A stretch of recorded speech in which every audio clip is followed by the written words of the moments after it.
In tonight's conversation, we hope to give you a glimpse of some of the complex themes represented throughout the exhibition. Moderated by artist, historian, and Hank's mom, Deborah Willis. Right?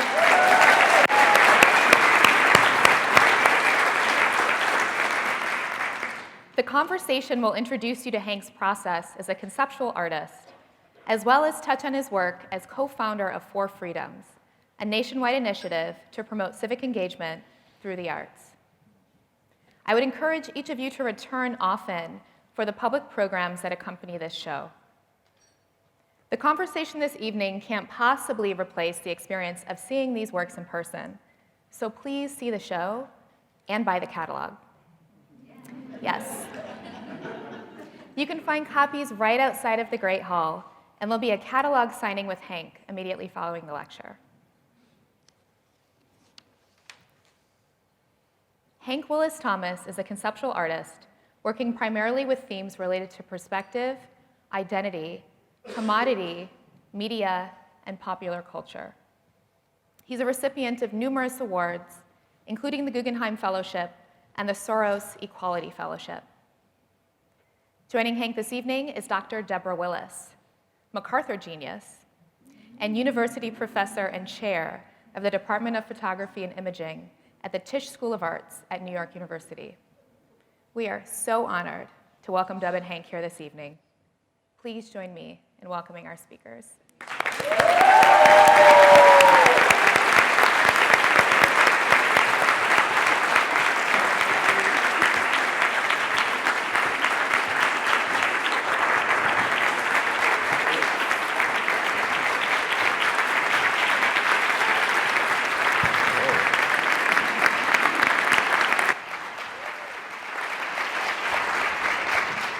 Thank you. It's so wonderful to be here, and my second visit here, and to be in this wonderful space. It's really memorable and inviting. So I'm happy to see all of you, and I was surprised when I walked into the empty room and said, 400 people are going to be here? So it's really nice to know that 400 people would like to hear us have a conversation. So I'd like to start off by thanking Hank for this opportunity to have a public conversation. Thank you, Mom. But also to start off with, as Allison brought up the combination of your work and the stories that create your work, which includes photo theory, history, contemporary media, new media, as well as video. And so I'd like to start off with one of your early pieces, one of your recent pieces. And could you give us a little background about how you're using photography and video within the framing of your stories and the framing of reframing history? So if we could start with the video, the first video. It seems to me that the artist's struggle for his integrity must be considered as a metaphor for the struggle which is universal and daily of all human beings on the face of this terrifying globe to get to become human beings. What we might get at this evening, if we are lucky, if the mic doesn't fail, if my voice holds out, if you ask me questions, is what the importance of this effort is. Now, when you were starting out as a writer, you were a black, impoverished homosexual. You must have said to yourself, gee, how disadvantaged can I get? Oh no, I thought I hit the jackpot. Oh, great. It was so outrageous you could not go any further, you know. It had to be, so you had to find a way to use it. James Baldwin, who are you? First of all, I'm speaking as an American citizen. I'm speaking also as the grandson of a slave. My mother was born in Maryland, my father was born in New Orleans, I was born in New York. Someone who represents a very complex country which insists on being simple-minded. if I were originally from Dakar or from We can wherever stop. I was in Africa, We can go I couldn't find out where it was because can stop. my entry. and move to the next video, and we'll go back to So this is a project called the In Search of the Truth Booth. So that was all, a person is more important than anything else. When you move from Keynote to, from PowerPoint to, from Keynote to PowerPoint, the clips don't cut. So actually, like, wanted to watch the rest, but I didn't know we were going to have as much time. This is a piece called In Search of the Truth. It's a collaboration with Ryan Alexiev, Jim Ricks, and Will Sylvester, who I think is here, where we've been taking this inflatable speech bubble across the country and across the world. That picture's in Ireland, but we took it to Afghanistan and South Africa and Australia and Mexico and 31 states, including here at Crystal Bridges in 2016. And one of the clip we're going to show, I believe, is from Detroit. And it's really a kind of modern day confession booth where people get to share their wisdom. This is from a young person in Hamtramck, I believe. The Muslims that are so-called terrorists are not Muslims. Please believe me. I am a Muslim myself. The Muslims are kind and nice people. They are giving and they pray to God 5 times a day. The same God that you have. The same God Jewish people have. The same God Christians have. We're all the same. We don't need to hate. This is a free country, and we should be good.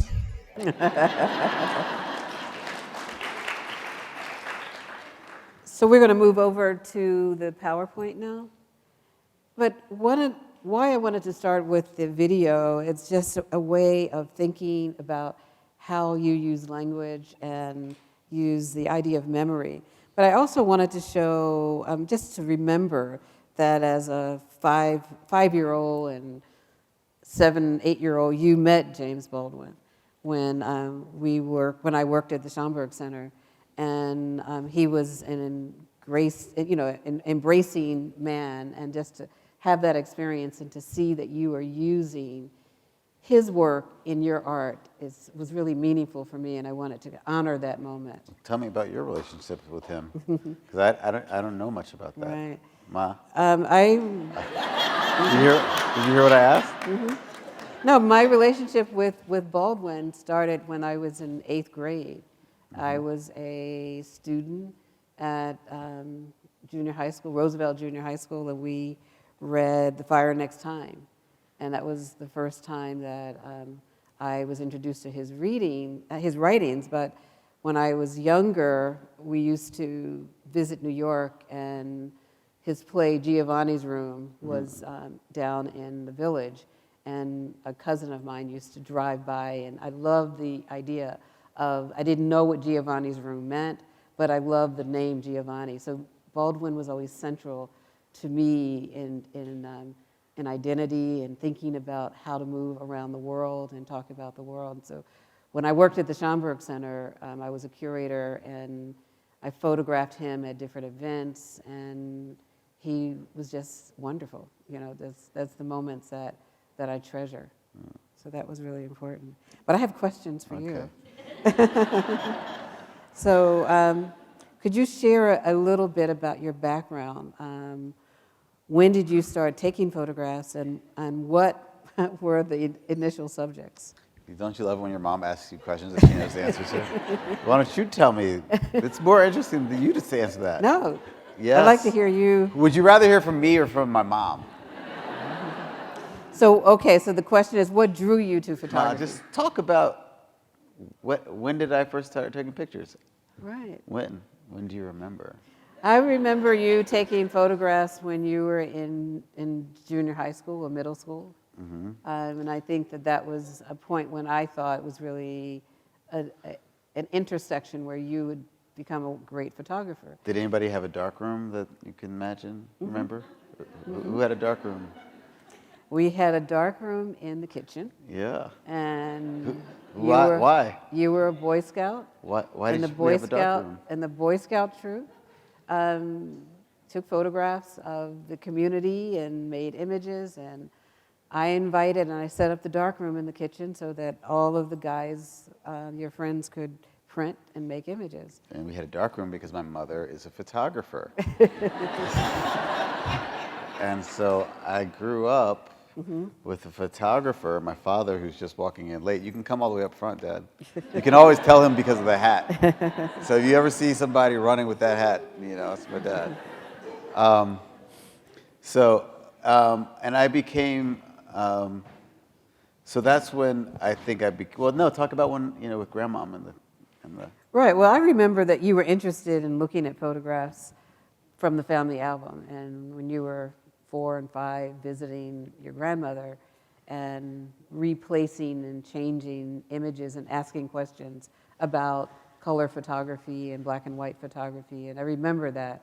And I thought then that you had an interest in storytelling visually, and so that's where I connect you to early photography. Yeah, and so my first memories are about going through the family albums and asking everyone who was who and where they fit into the picture.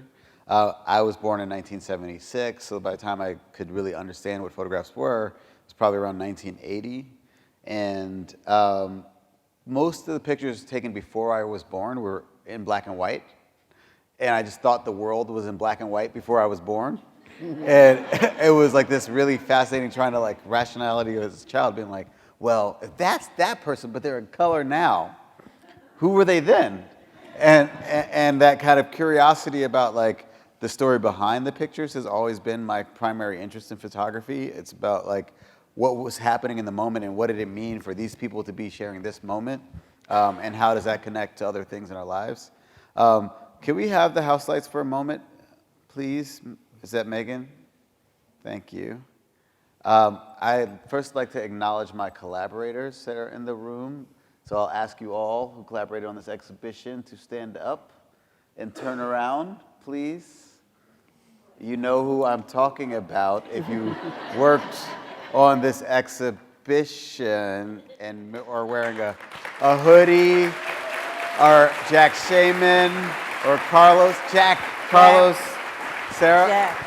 Devin, stand up. Don't make stay standing up, Kobe. I don't see Helen and Will. Stand up. Devin. I want to acknowledge, and my mom didn't stand up, but I want to acknowledge the fact that nothing in my work or in my life is a product of my work alone. And it's really an extension of my dad. Will you at least raise your hand?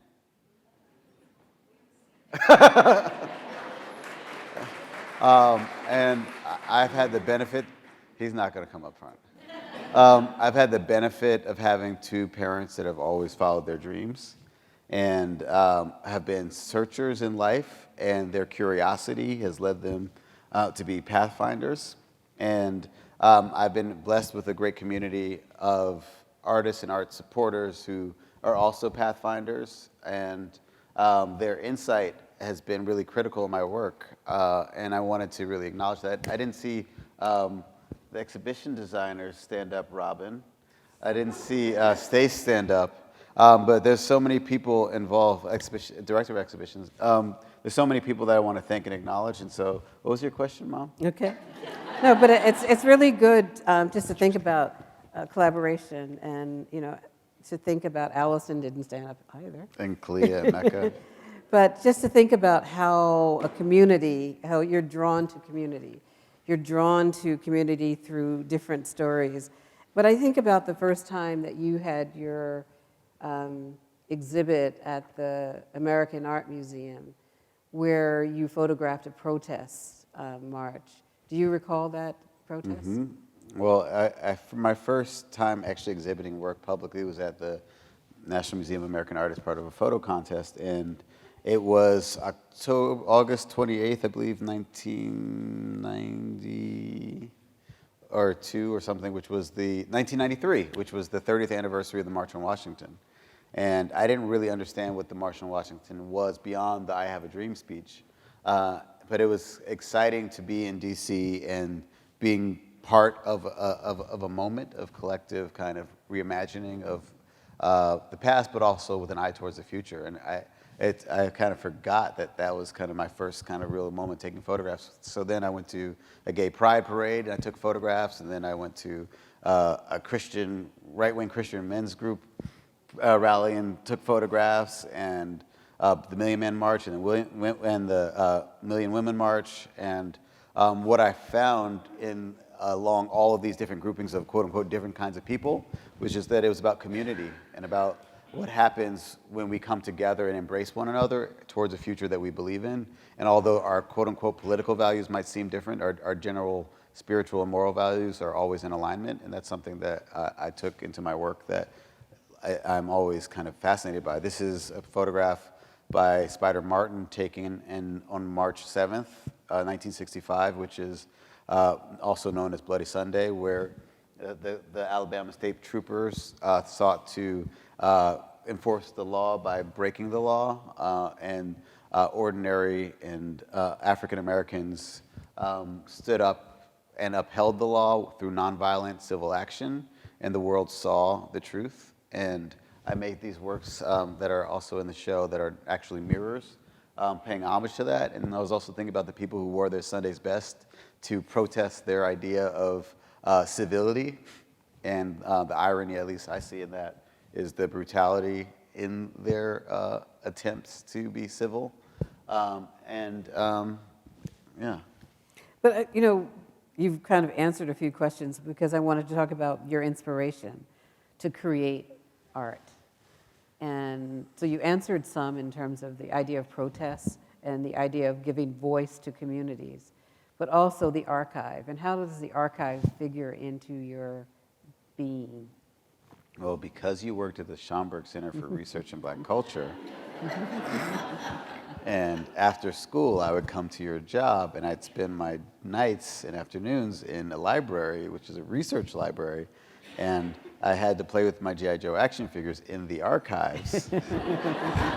I started to gain interest in the archive. And that inspired Me. which first project?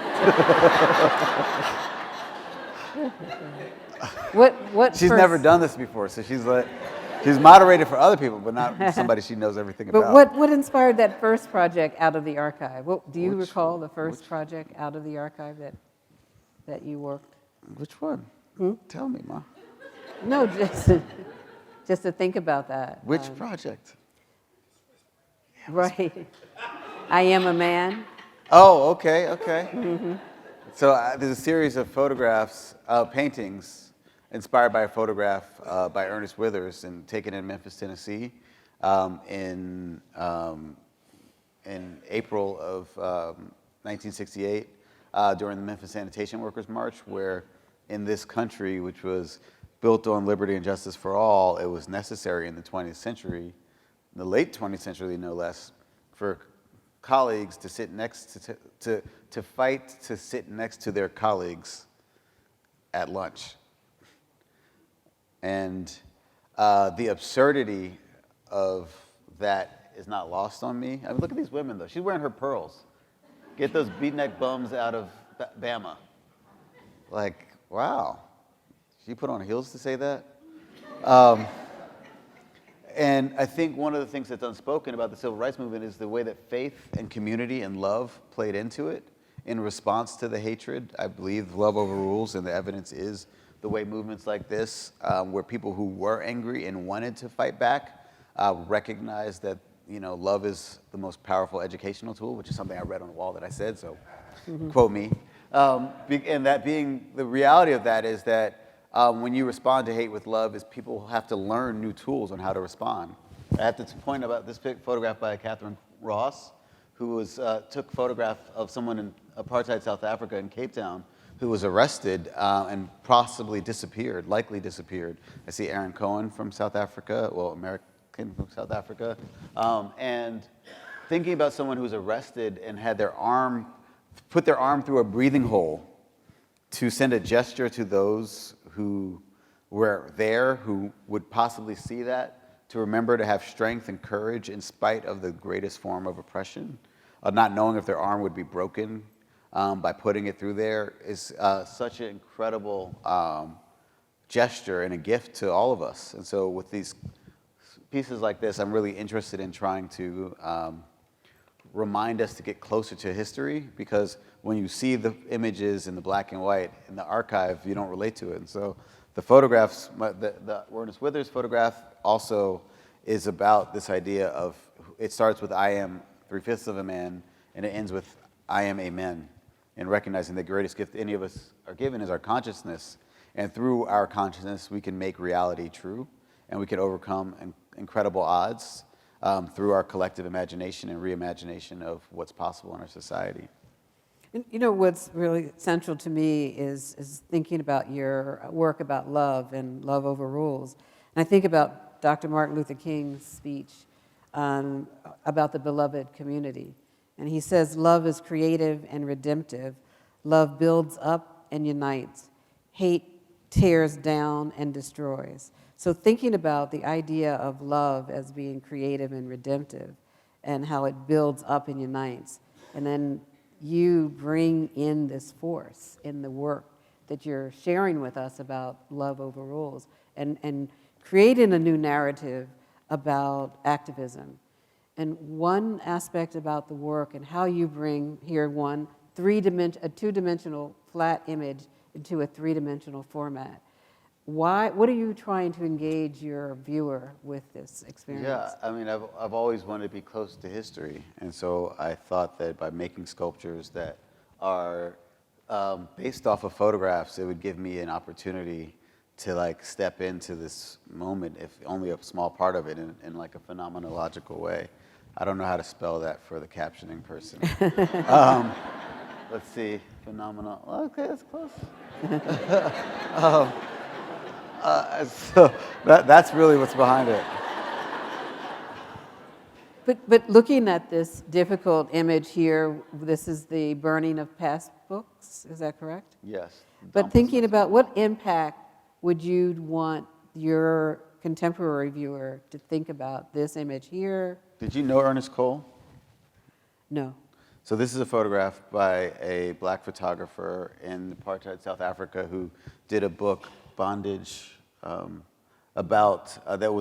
smuggled these photographs out of apartheid South Africa, and it was one of the first times that people saw what it was like to live under that oppressive House system. of bondage. House of bondage. And that was of minors being strip searched, aka getting a medical exam. And I thought it was I was so embarrassed in looking at that image because I found myself gawking at their butts. And I wondered, was there a new way to present this when I made this for a show in South Africa and in 2014? And I kind of cropped it at their shoulders and I titled it Raise Up, thinking that this was a way to give a new look at that image and empower them, so to speak. And about 6 months after I made this in South Africa, the events happened in Ferguson, Missouri, where Michael Brown was killed. And when I showed it in the United States, it said it was the hands up, don't shoot piece. In this piece in 2014, when I showed this in Germany, it said that if the leader only knew, it was about, as you can see, children in Auschwitz. And I couldn't believe that it was possible in the 20th century to have children with their hands on barbed wire. Little did I know that history would repeat itself in the United States not long after. And so it's so easy to point fingers back at those people in the past who did those horrible things. But Martin Luther King said that, yesterday is today and tomorrow is today. And the reality is that we're living in those horrible moments now from a future past perspective. And who are we and what are we to do to make sure that our descendants look at us as inspiration rather than with shame? And that's one, just following that's the question I had, which you just answered, is what do you hope that people take away from this work and the work? And that's a sense of activism that you just shared. Yeah, this is a picture of the Prime Minister of West Germany touching people from East Germany when the wall came down. And we forget that it was almost a month before the wall came down in Berlin. It was almost impossible for people to even believe that they could cross what would be this stage without getting killed. And all of a sudden, the people were like, okay, that's enough. And they created a new reality that had been built for, in 2 or 3 generations. And so that's the power of the collective imagination. When you say it can't be done, if we all say it can, it is done. And so I think what I want people to take away from the work is that I didn't make it, that we made it. Because the work doesn't exist unless you come to see it, you come to talk about it, and you share it and show it. And someone else has spent their life learning the skills that I don't know to actually make the molds, and I think what I love to talk about is how we inspire one another. This is the Harlem Globetrotters and Lady Liberty, and the global movement that the Harlem Globetrotters moved, which was really led about Black liberation through play. And we see how sports has been an opportunity for people all over the world to embrace and engage. And that's really exciting to think about the role of descendants of slaves in that movement. So, follow up. Could you speak about the obstacles that you've encountered over your career, or how did you navigate some situations that were difficult, especially dealing with the project Remember Me? I just kind of went and asked my mom, what would you do?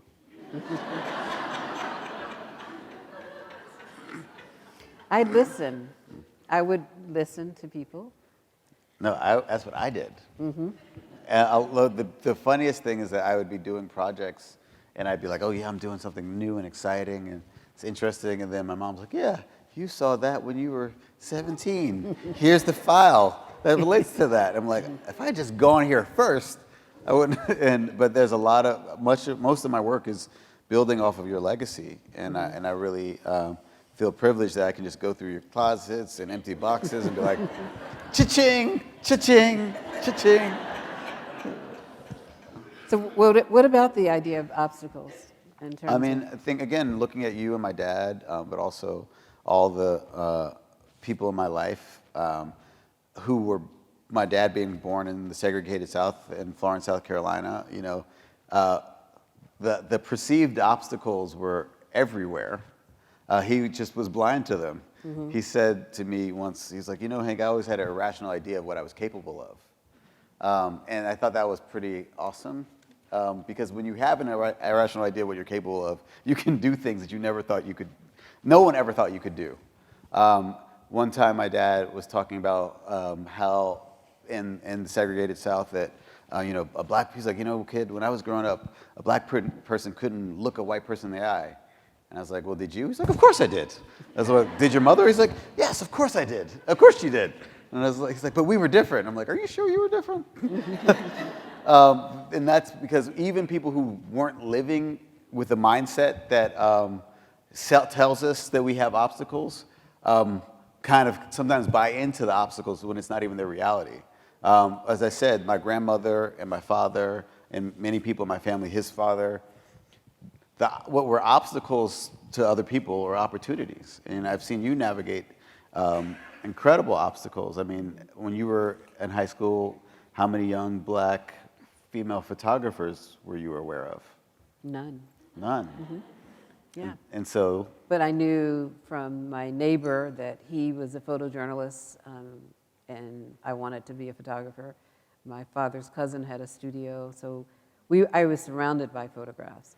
And that's something that was central to me, and I met Gordon Parks when I was in undergraduate, and the photographer that transformed my ideas is growing up in a beauty shop, looking at magazines like Life magazine and Ebony magazine and Look, and the black magazines like Bronze, and all of these wonderful moments. But having that helped me to focus on ideas about inequality, but also how do we equalize the story. And the piece that you have in here about inequality, what I'm amazed about is the materials you use, that how you're using materials and telling stories, like the metals, and you're bringing out the beauty of the metal. You're bringing out the beauty of quilts and color. You, in terms of the incarcerated images of the fabrics. So tell us about why you're using these fabrics from formerly incarcerated people or metals and objects like that to make your aesthetic statement. Well, you and your aunts and my aunts made quilts when I was a kid. We're all still mourning the loss of my aunt, Yvonne Arlene Brooks, whose daughters are here, who is my mom's older sister, who's an artist and a lover of life. And I feel that I've been blessed to be surrounded by creatives who took whatever they had in front of them to make new things. And I want to acknowledge my aunt. I'm going to try without crying. Not going to win. Because she made these and quilts, she said right. to me when I was a little kid, she used to call me big time. She said, "This is my big time nephew." And you got to imagine what it means to be telling a little black kid in North Philadelphia that he's going to be something one day. And I want to talk about how love is, and being loved as a child, and being told that you can be something when nobody even knows what something is. And seeing the women in my family, especially, always make something out of nothing. It's been something that I've been driven by forever. And so when I think about materials, it's just another extension of the beauty and the gold that's in your hearts. So I just wanted to say thank you. Thank you to my aunt.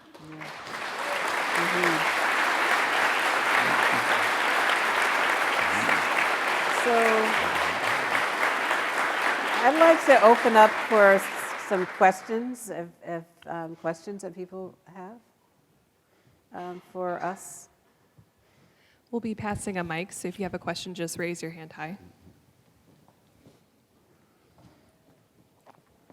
I know you have many questions and to think about how text and image works with Hank. And Right here. which way? Hi. Considering what you've seen in the past, in your lifetime, and how things have changed from the black and white photographs from when you were a child, where do you see it heading in 30, 25, or however many years? Photography?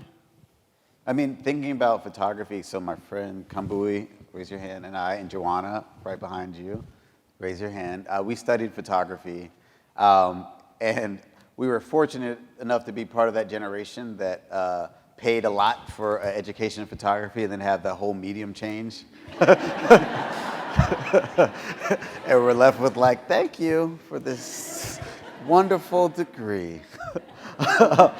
And what we were left with, really, all we were left with was a way of looking at images and looking at the world and critiquing the world through images. And as photography went from when we learned, you know, in black and white dark rooms and in color dark rooms and like, look, I made a print. It took me 8 hours to make this print.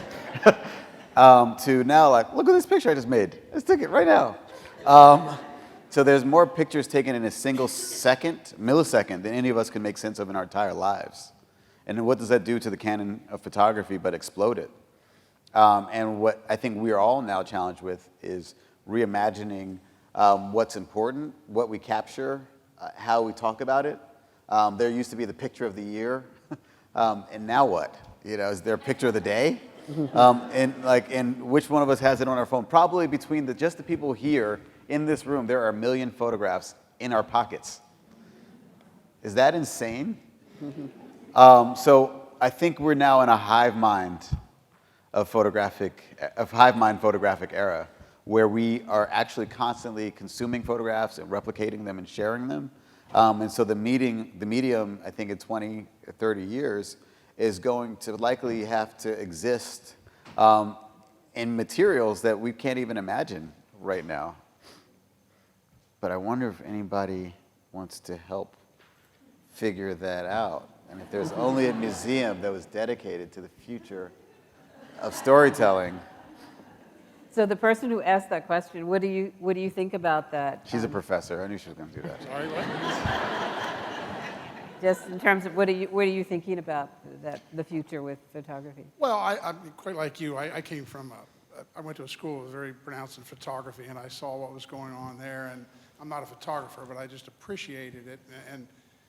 And just the 2 short years that I was around those people, the changes, and this was 1972 to 74, the changes that came around were just stunning. And I see it now from some of my fellow alumni, and I'm stunned at some of the things that they're doing. So I don't know. I mean, I'm not going to be here 30 years from now. Says who? But thank you very much. Thank you. Thank you. My grandmother is 98 years old, and she works out, and she was like, I'm trying to make 100. So we have a mic. Someone up here on the first row.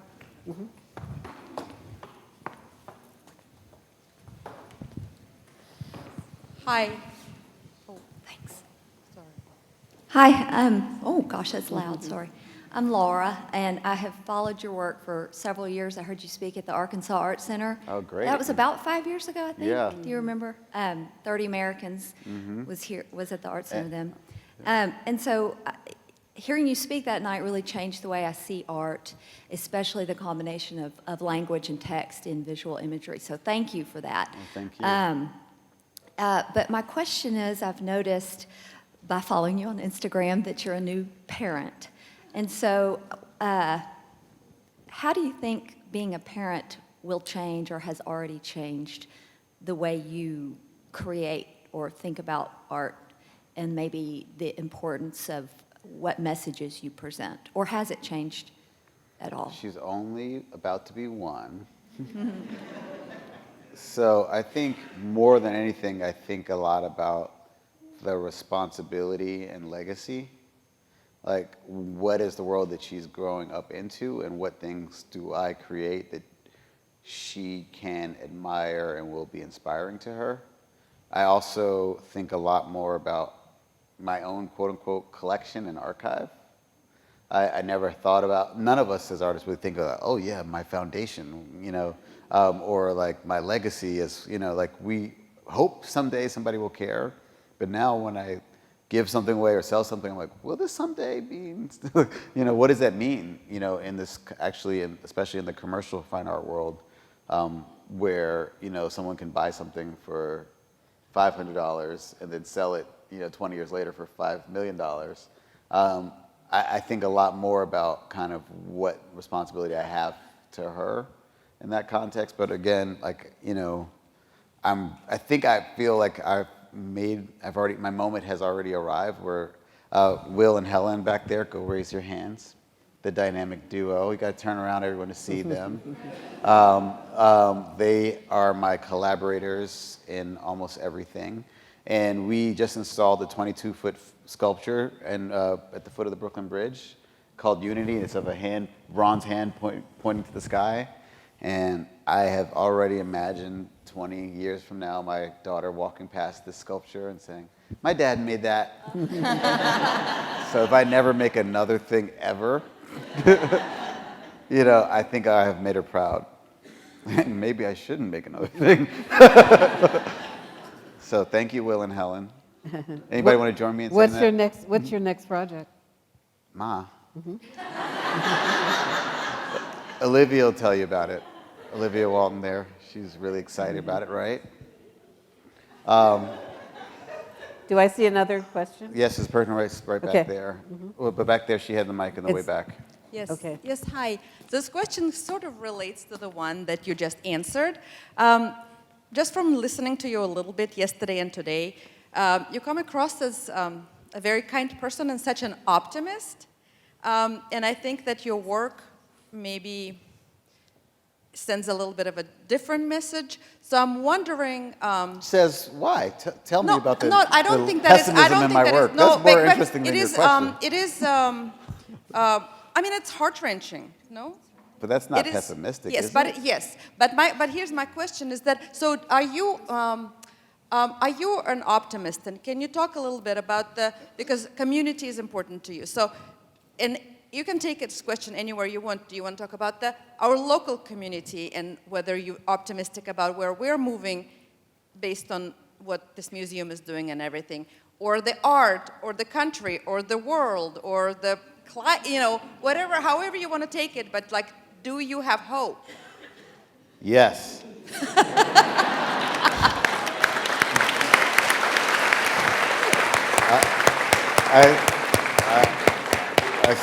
If you don't have hope, you're probably dead.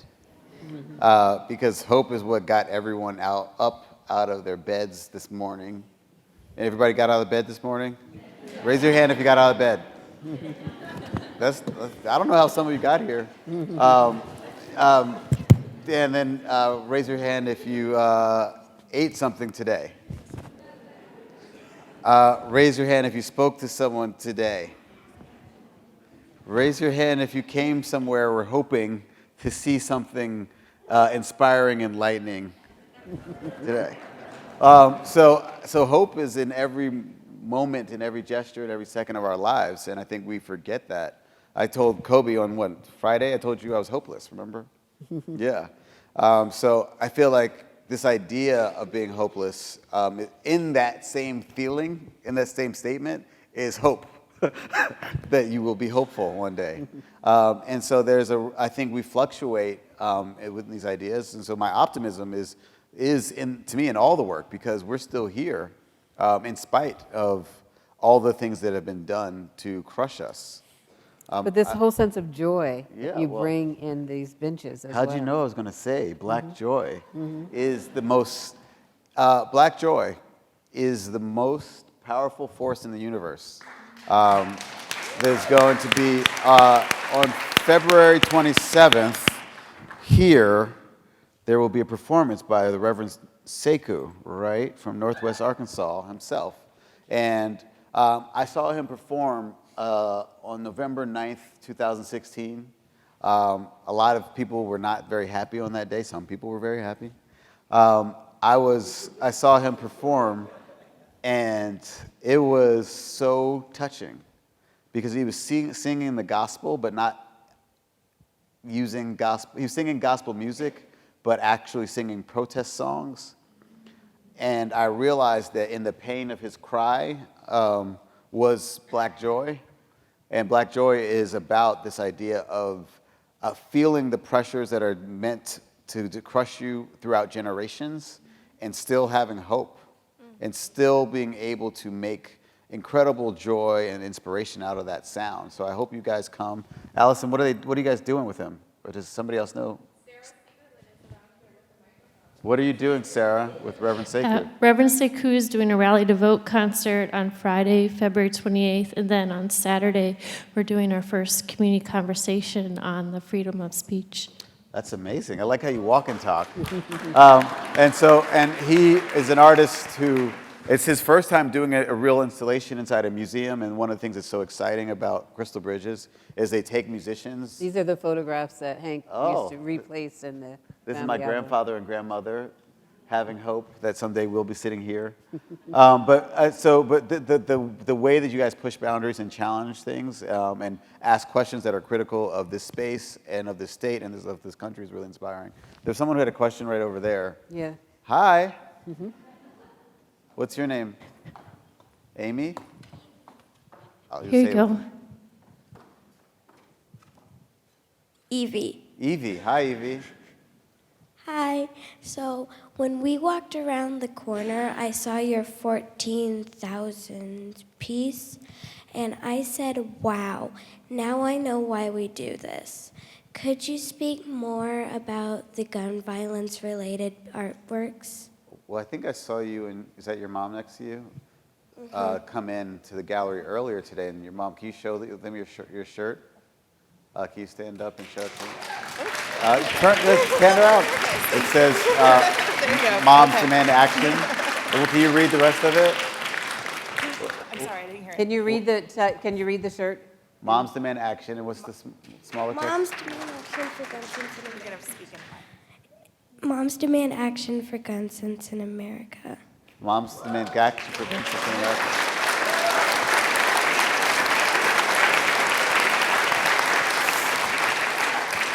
I know you asked me a question, but can you tell us what you do? Evie, what is it that you do? I come with my mom to protests.